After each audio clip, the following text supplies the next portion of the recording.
آپ نے اپنے مقصد کو بیان کیا، فرمایا انما خرجت لطلب الاصلاح فی امت جدی، میں صرف اور صرف اس لیے جا رہا ہوں تاکہ اپنے نانا کی امت کی اصلاح کر سکوں۔ اور اصلاح کا طریقہ کیا بتایا؟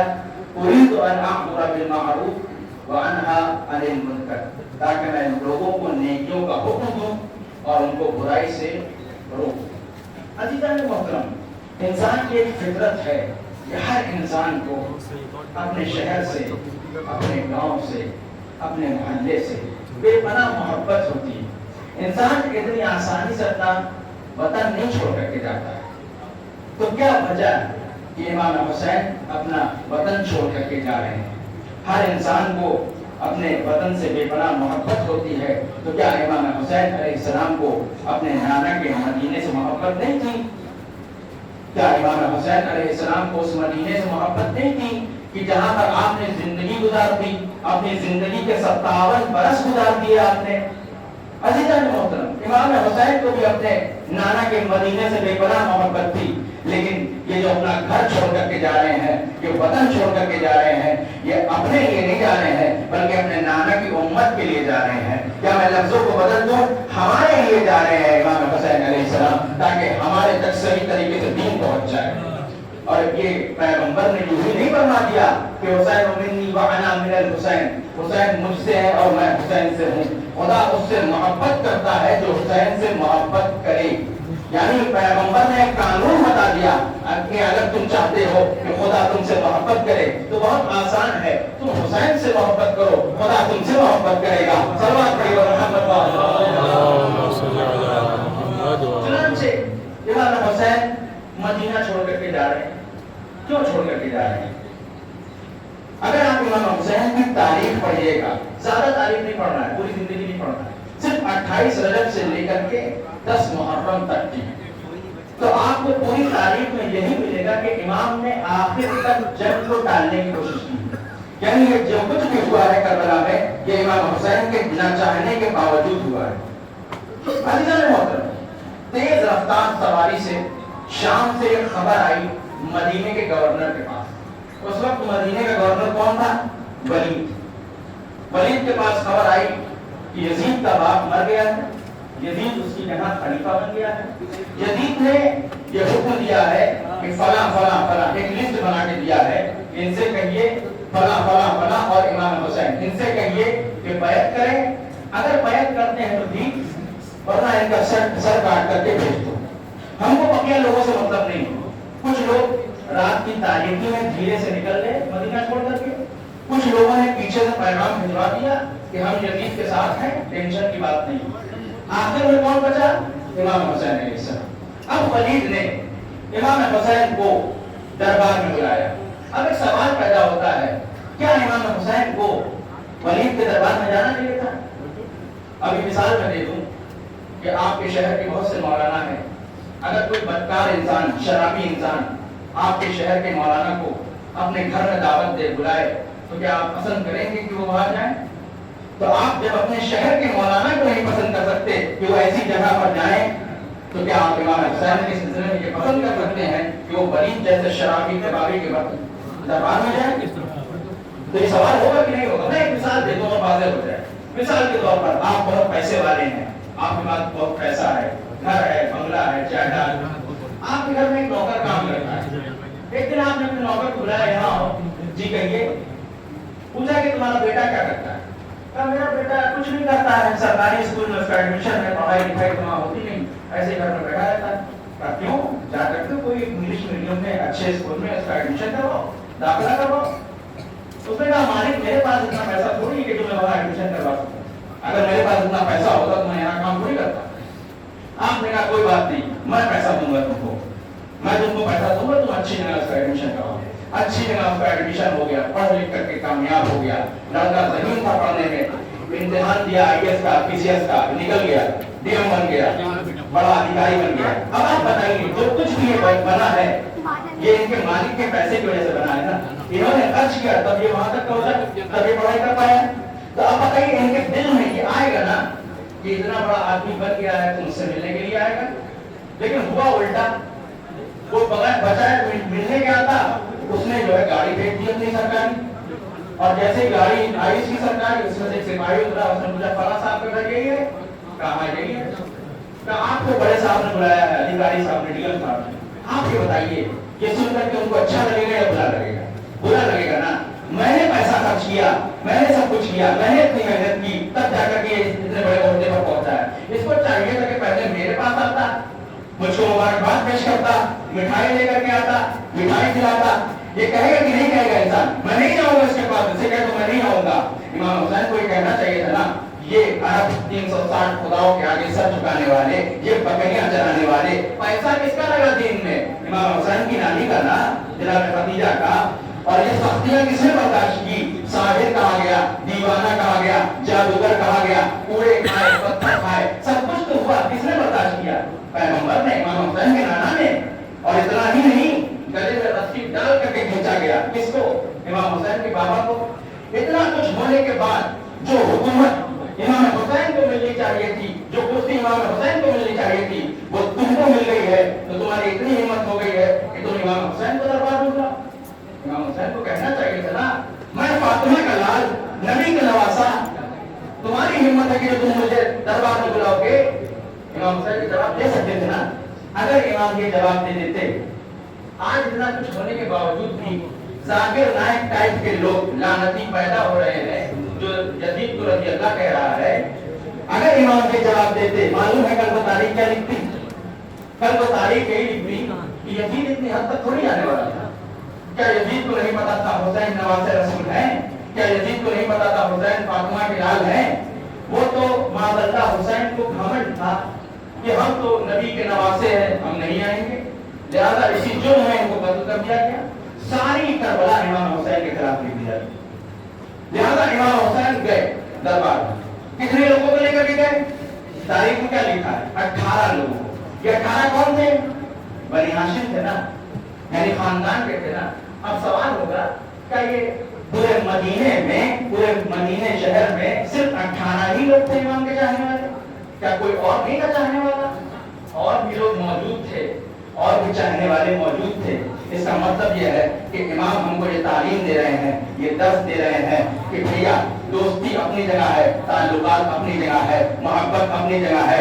जो काम खानदान आ सकता है वो कोई और नहीं आ सकता है। यानी ऐसे मौके पर इमाम ने अगर किसी के ऊपर यकीन किया है तो अपने खून के ऊपर किया है, अपने खानदान के ऊपर किया है। सल्लल्लाहु अलैहि मोहम्मद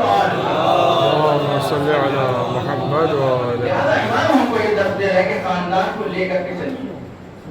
अजीज इमाम 18 बनी हाशिम को लेकर के आए दरबार के पास, अंदर लेकर के नहीं गए। क्यों नहीं लेकर के गए? अगर आप इमाम अंदर लेकर के चले जाते ताकि कल को इल्जाम ये ना लगने पाए कि हमने तो इमाम हुसैन को बात करने के लिए बुलाया था, ये तो पहले ही लड़ने के लिए इतने लोगों को लेकर के आए थे। लिहाजा इमाम ने कहा ये इल्जाम ना लगने पाए। इमाम ने कहा आप लोग यही बात रुकिए, जब तक मेरी आवाज बुलंद ना होने पाए कोई अंदर दाखिल नहीं होगा। इमाम अंदर आए। आने के बाद वलीद से पूछा क्यों बुलाया? वलीद ने कहा यजीद का बाप मर गया है। अब आप बताइए ये खबर सुनने के बाद इमाम को क्या रिएक्शन देना चाहिए? मर गया, अल्हम्दुलिल्लाह, शुक्र है खुदा। इमाम खुशी का इजहार कर सकते थे? अगर कर देते फिर कल को तारीख में यही लिखा करता, यजीद का तो बाप मरा था, हुसैन खुशी मना रहे थे, लिहाजा इसी जुर्म में इनको कत्ल कर दिया। सारी करबला इमाम हुसैन के खिलाफ। तो अब खुशी का इजहार नहीं कर सकते तो क्या गम का इजहार कर ले? अगर इमाम गम का इजहार कर लेंगे ऐसे बदकार इंसान की मौत पर, तो हम शियों का क्या होगा, हमारा क्या होगा? तो अब आप देखिए, ना खुशी का इजहार कर सकते हैं इमाम, ना गम का इजहार कर सकते हैं। वाकई अगर जवाब देने का सलीका हमें सीखना है तो इमाम हुसैन से सीखना होगा। कुरान पढ़ने में तो कोई दिक्कत नहीं है ना, कुरान की आयत पढ़ने में तो कोई दिक्कत नहीं है ना। इमाम ने जैसे ही वलीद ने कहा यजीद का बाप मर गया है, इमाम ने फौरन कहा इन्ना लिल्लाहि व इन्ना इलैहि राजिऊन, हम अल्लाह के लिए हैं और उसी की बारगाह में पलट करके जाना है। सलावत पढ़िए मोहम्मद ना खुशी का इजहार किया है इमाम ने, ना गम का इजहार किया, सिर्फ कुरान की तिलावत करती है। चुनांचे इमाम ने वली से कहा तूने मुझे इसलिए तो बुलाया नहीं है कि ये खबर सुनाओ, वजह क्या है? वलीद ने कहा वजह यह है कि आप यजीद की बैत कर लीजिए, اب آپ یہ بتائیے امام بیعت کر سکتے ہیں؟ بیعت نہیں کر سکتے. دوسرا آپشن کیا ہے کہ معاذ اللہ امام جھوٹ بول کر کے اور رات کی تاریخوں میں دھیرے سے نکل جائے. ٹھیک ہے ہم نہیں بیعت کریں گے یزید کی تو کون کرے گا؟ اتنی جلدی کیا ہے؟ کل پرسوں میں کر لیں گے اور دھیرے سے رات کی تاریخ میں نکل جاتے ہیں. اگر امام حسین یہ عمل انجام دیتے تو عزیزان محترم پھر کل کو تاریخ امام حسین کے خلاف لکھ دی جاتی کہ امام حسین جھوٹ بول کر کے وہاں سے نکل گئے, اسی جرم میں ان کو قتل کر دیا گیا. تو بیعت نہیں کر سکتے ہیں, جھوٹ بھی نہیں بول سکتے ہیں, تو اب انکار کرنا ہے. واقعا کس طریقے سے امام نے انکار کیا؟ امام نے کہا یہ بتاؤ ولی کیا بیعت کا مسئلہ اتنا ہلکا ہے کہ رات کی تاریکی میں دھیرے سے طے ہو جائے؟ کیا مطلب کہنا کیا چاہتے ہیں؟ کہنا یہ چاہتا ہوں کہ پبلک کو بھی تو بتاؤ گے, لوگوں کو بھی تو بتاؤ گے کہ میرے اور یزید کے درمیان بیعت کا معاملہ ہو رہا ہے. کہاں بتاؤں گا؟ کب بتاؤ گے؟ کل صبح بتاؤں گا. امام نے کہا پھر میرے لیے اتنی جلدی کیوں ہے؟ کہا آپ کہنا کیا چاہتے ہیں, آپ کا مطلب کیا ہے؟ امام نے کہا کہنا یہ چاہتا ہوں صبح ہونے دے, پبلک کو مسجد میں اکٹھا کر, مسجد میں پبلک کے سامنے بات رکھ, پھر ہم دیکھیں گے ایونا احق کو بالخلافت والبیع کہ ہم میں اور یزید میں بیعت کا حقدار ہے کون؟ صلوات محمد اللہم صلی علی محمد وعلی. اتنا کہہ کر کے امام وہاں سے پڑھتے ہیں. ولید کو یہ بات سمجھ میں آ گئی. اس نے کہا ٹھیک ہے کل آئیے گا, مسجد میں پبلک کو اکٹھا کریں گے, بات ہو جائے گی. جیسے ہی وہاں امام سے پڑھتے ہیں تو وہاں پر مروان بیٹھا ہوا ہے. مروان کو دیر میں وقت مل گیا بات کرنے کا ولید سے. اس نے کہا اے ولید یہ کیا کر رہے ہو؟ کہا ٹھیک ہے صحیح کہہ رہے ہیں, صبح ہونے دو, مسجد میں پبلک کو اکٹھا کریں گے, بات ہو جائے گی. کہا کہ سنو اگر حسین ابھی چلے گئے نا تو پھر ہاتھ نہیں آئیں گے, لہذا ان سے کہو ابھی بیعت کریں ورنہ یہی سر کاٹ دو. ابھی تک میرا مولا جو شرافت دکھا رہا تھا, بار بار بات کو ٹالنے کی کوشش کر رہا تھا, لیکن شرافت دکھانا بہت اچھی چیز ہے, ہر جگہ تھوڑی دکھائی جاتی ہے. اگر اب بھی میرا مولا شرافت دکھا کے وہاں سے چلا جاتا تو صاحب ذوالفقار کے اوپر بزدلی کا داغ لگ جاتا. اب میرا مولا بیٹھا ہے, جیسے ہی مروان نے کہا یا تو بیعت ہے یا تو سر کاٹ دے. امام پلٹے ہیں, ولید کی طرف مخاطب ہو کر کے کہا ایھا الامیر, اے حاکم سن, انا اہل بیت النبوہ, ہم اہل بیت ہیں, ومادر الرسالہ, رسالت کی کان ہم ہیں, ومختلف الملائکہ, فرشتوں کی آمد و رفت ہمارے گھر سے ہوتی ہے, ومحبت الوحی, وحی ہمارے گھر میں نازل ہوتی ہے, بنا فتح اللہ و بنا ختم اللہ. ارے دنیا کی ابتدا بھی ہم سے ہے, دنیا کی انتہا بھی ہم سے ہے, ہم یہ ہیں. اور تو جس یزید کی بات کر رہا ہے سن لے وہ کون ہے؟ رجل الفاجر, بدکار آدمی, قاتل النفس المحرمہ, یہ بے گناہوں کا قاتل, شارب الخمور, یہ شراب پینے والا. ارے میری کیا بات کرتا ہے, میرے جیسوں کی بات کر. امام نے کہا, وہ تاریخی جملہ کہا, مثلی لا یبائی مثلا, ارے میرے جیسا کبھی یزید جیسے کی بیعت نہیں کر سکتا. صلوات پڑھیں محمد صلی علی محمد وعلی. عزیزان محترم, ایک بیعت کا انکار امام نے 60 ہجری میں یزید کر کیا تھا, اور ایک بیعت کا انکار اس زمانے میں بھی امام کے غلام رہبر شہید نے بھی کیا ہے. اس وقت بھی سارے مسلمان یزید کی بیعت کر چکے تھے, اس زمانے میں بھی سارے عرب ممالک اسرائیل اور امریکہ کی بیعت کر چکے ہیں. اس زمانے میں بھی رہبر شہید نے ان کا انکار کیا ہے, اس زمانے میں امام حسین نے بھی ان کا انکار کیا تھا. اس زمانے میں امام حسین نے اسی جملے کو دہرایا تھا, مثلی لا یبائی مثلا. اس زمانے میں بھی رہبر شہید کی جب آخری تقریر کو آپ سنیں گے تو انہوں نے اسی جملے کو دہرایا, مثلی لا یبائی یزید. عزیزان محترم, یہ ہے امام خامنائی. صلوات پڑھیے محمد وعلی محمد. اللہم صلی علی محمد وعلی محمد. عزیزوں, رہبر شہید, رہبر حکیم, انہوں نے اسرائیل اور امریکہ کی بیعت سے انکار کیا. تاریخ آج دیکھ رہی ہے کہ ایران کی سربراہی. عزیزان محترم, ادھر امام حسین بیعت کا انکار کر کے وہاں سے واپس آئے ہیں, ادھر ماں کی طرح چاہنے والی بہن بھائی کا انتظار کر رہی ہے. بھیا آپ آ گئے, کیا بات ہے, کیوں پریشان ہے؟ کہا یہ ظالم یہ چاہتے ہیں کہ میں یزید کی بیعت کر لوں. کہا بیعت تو نہیں کروں گا لیکن اپنا وطن چھوڑ دوں گا. چنانچہ امام حسین مدینہ چھوڑ کر کے آ گئے 2 محرم کو کربلا. کربلا آنے کے بعد ظالموں نے وہ ظلم اٹھائے ہیں جو بیان نہیں کیا جا سکتا. चुनांचे रहबर शहीद ने एक वाकया बयान किया है जो मैं आपकी खिदमत में अर्ज करना चाहता हूँ और उसी से मुत्तसिल मैं मसाइल को कर दूंगा। रहबर शहीद अदीब भी थे, शायर भी थे, लिहाजा आपने एक वाकया बयान किया था एक महफिल में। आपने फरमाया कि एक शायर था, उसके यहाँ एक बच्चा पैदा हुआ। वो बच्चा इतना कमजोर पैदा हुआ कि डॉक्टरों ने कहा कि वो बच नहीं पाएगा। चुनांचे वो शायर कहता है कि मैंने मन्नत मांगी कि अगर मेरा बच्चा बच जाएगा, उसकी जिंदगी बढ़ जाएगी, तो मैं इमाम हुसैन अलैहिस्सलाम के लिए एक नज़्म लिखूंगा। ये कहने के बाद वो सोच भी रहा था, करबला के बारे में सोचने लगता है, करबला वालों की प्यास के बारे में सोचने लगता है। इतने में कि उसका बच्चा जो है आखिरी सांस ले रहा था। इधर ये करबला के बारे में सोच रहा था, उधर उसका बच्चा आखिरी सांसें ले रहा था। डॉक्टर ने जवाब दे दिया था कि ये उसका बचना मुश्किल है, नामुमकिन है, अब बच नहीं सकता है। ये सोचते सोचते इसने जनाब अली असगर की प्यास के बारे में सोचा कि जनाब अली असगर कितना ज्यादा प्यासे थे। जैसे ही इसका जहन वहां पर पहुंचा तो उसने सोचा कि मेरा भी बच्चा, डॉक्टरों ने 3-4 दिन से इसको खाना और पानी नहीं दिया है, मशीन के ऊपर लेटाया हुआ है, शायद मेरा बच्चा प्यासा है, अगर इसको पानी मिल जाए तो बच जाए। डॉक्टरों ने कहा हमने इसको खाना और पानी इसलिए नहीं दिया है कि अगर हम इसको खाना और पानी देंगे तो ये मर जाएगा, ये बर्दाश्त नहीं कर पाएगा, इसके जिस्म के अंदर वो सलाहियत नहीं बाकी है, ये सिर्फ मशीन के ऊपर जिंदा रह सकता है। उसने कहा नहीं, मैं इसको पानी पिलाऊंगा, कम से कम मेरा बच्चा आखिरी वक्त में प्यासा तो नहीं मरेगा। लिहाजा उसने एक चम्मच पानी लिया, एक एक कतरा करके अपने बच्चे को पिलाया है, तो बच्चे ने आंख खोल दी और वो सेहतयाब हो गया। अज़ीज़ान मोहतरम, जनाब अली असगर इतना प्यासे थे कि जनाब उम्मे कुलसूम ने जब आपको गोदी में लिया और इमाम हुसैन के पास आई है, तो आने के बाद कहा ए भैया इस बच्चे को लेकर के जाइए, शायद इन जालिमों को थोड़ा सा रहम आ जाए और इस बच्चे की प्यास को बुझा दे, पानी पिला दे। अजब जुमला कहा है जनाब उम्मे कुलसूम ने। अज़ीज़ान मोहतरम, मछली को अगर आप पानी से निकालिए तो देखा होगा मछली किस तरीके से मुंह को खोलती है और बंद करती है।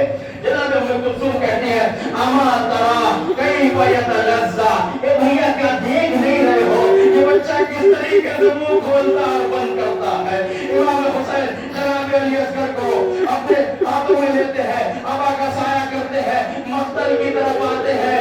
आने के बाद फौज अश्किया ये सोच रही थी कि हुसैन कुरान लेकर के आ रहे हैं, लेकिन जैसे अबा का दामन हटाया है तो क्या देखते हैं, एक फूल की तरह बच्चा है, एक चांद की तरह बच्चा है, एक शीरमार बच्चा है।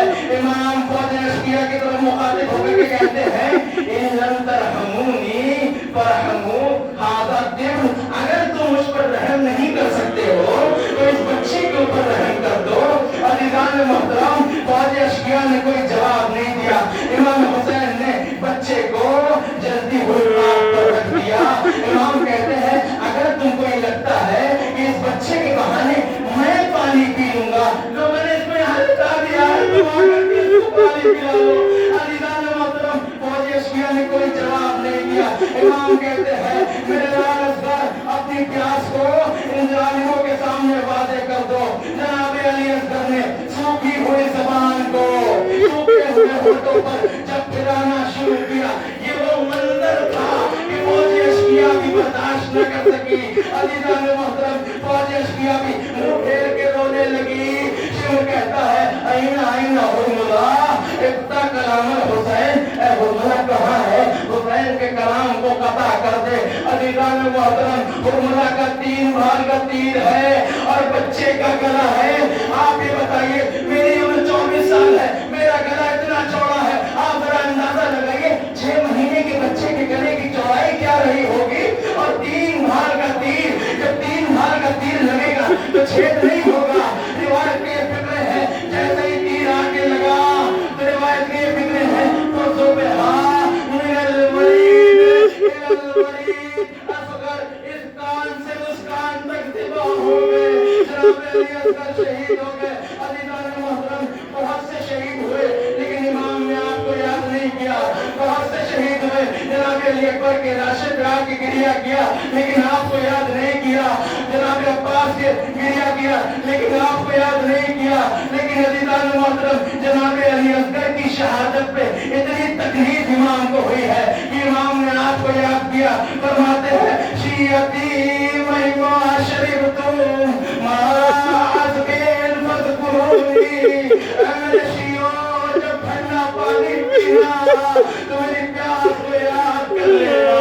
और सुमिअतुम शहीद गरीबी व शहीदीन फंदिबूनी, मेरे शियो जब किसी मुसाफिर की खबर सुनना, जब किसी शहीद की खबर सुनना तो मेरे ऊपर लुत्फा कर लेना। इमाम ने ये क्यों नहीं कहा कि मेरे ऊपर बुका कर लेना, इमाम ने ये क्यों कहा मेरे ऊपर लुत्फा कर लेना। तो उनको मैं कहना है बुका सिर्फ गिरिए को कहते हैं लेकिन लुत्फा बैन करके गिरिए करने को कहते हैं। जनाब अली असगर के लाशे को लेकर के इमाम ने वो जुमला कहा है जो किसी के लाशे को लेकर के नहीं कहा। इमाम जनाब अली असगर के लाशे को लेकर के खाने की तरफ बढ़ते थे और कहते जाते थे इन्ना लिल्लाह व इन्ना इलैहि राजिऊन व तस्लीमन लिअमरी।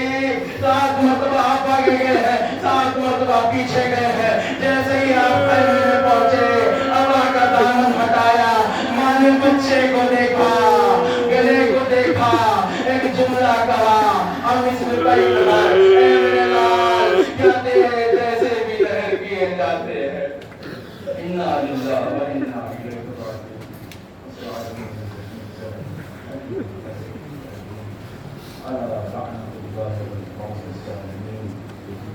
रब्बना